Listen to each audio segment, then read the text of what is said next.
భగవద్గీత 18వ అధ్యాయం మోక్ష సన్యాస యోగం.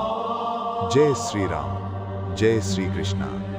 కురుక్షేత్ర యుద్ధభూమిలో అర్జునుడి మనసులో మొదలైన సందేహం శ్రీకృష్ణుడు చెప్పిన అమూల్యమైన జ్ఞానంతో ఇప్పుడు చివరి దశకు చేరుకుంది. ఇది భగవద్గీత యొక్క చివరి అధ్యాయం. మనిషి జీవితానికి అత్యంత ముఖ్యమైన సందేశాన్ని చెప్పే మోక్ష సన్యాస యోగం. జీవితంలో నిజమైన త్యాగం అంటే ఏమిటి? ధర్మం అంటే ఏమిటి? మన కర్తవ్యాన్ని ఎలా చెయ్యాలి? ఈ అన్ని ప్రశ్నలకు శ్రీకృష్ణుడు ఈ అధ్యాయంలో స్పష్టమైన సమాధానమిచ్చాడు. ఆ మహాజ్ఞానాన్ని ఇప్పుడు తెలుసుకుందాం. త్యాగం అంటే ఏమిటి?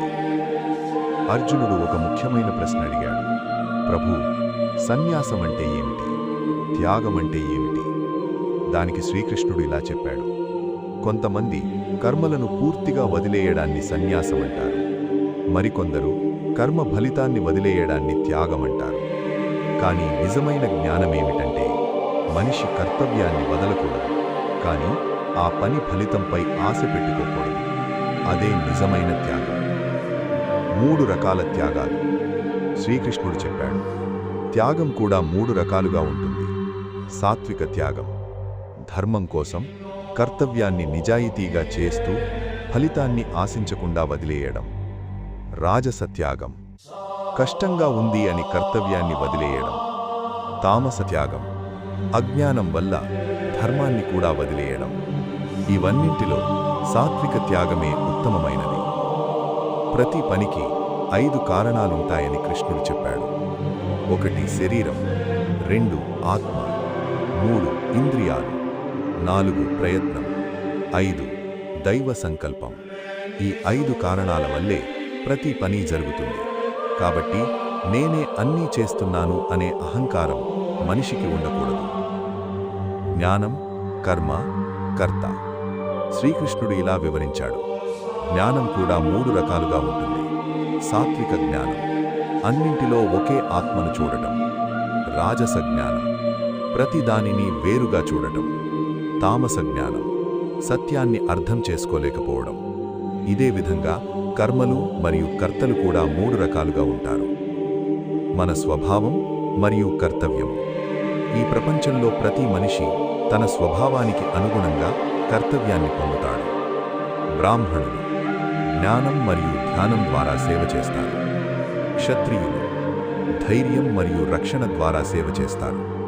వైశ్యులు వ్యాపారం మరియు వ్యవసాయం ద్వారా సేవ చేస్తారు. శూద్రులు సేవ ద్వారా సమాజానికి సహాయం చేస్తారు. ప్రతి ఒక్కరూ తమ స్వధర్మాన్ని నిబద్ధతతో చెయ్యాలి. స్వధర్మం గొప్పది. శ్రీకృష్ణుడు ఒక గొప్ప సత్యం చెప్పాడు. ఇతరుల పనిని బాగా చేయడం కంటే తన స్వధర్మాన్ని కొన్ని లోపాలతో చేసినా మంచిదే. ఎందుకంటే మన స్వభావానికి అనుగుణంగా చేసే పని మనకు శాంతి ఇస్తుంది. భక్తి మార్గం. చివరికి కృష్ణుడు అత్యంత గొప్ప మార్గాన్ని చెప్పాడు. అదే భక్తి మార్గం. మనస్సును దేవునిపై నిలిపితే, మన కర్మలను దేవునికి అర్పిస్తే మనిషి జీవితంలో అన్ని బంధనలు తొలగిపోతాయి. భగవద్గీతలో అత్యంత ప్రసిద్ధ సందేశం.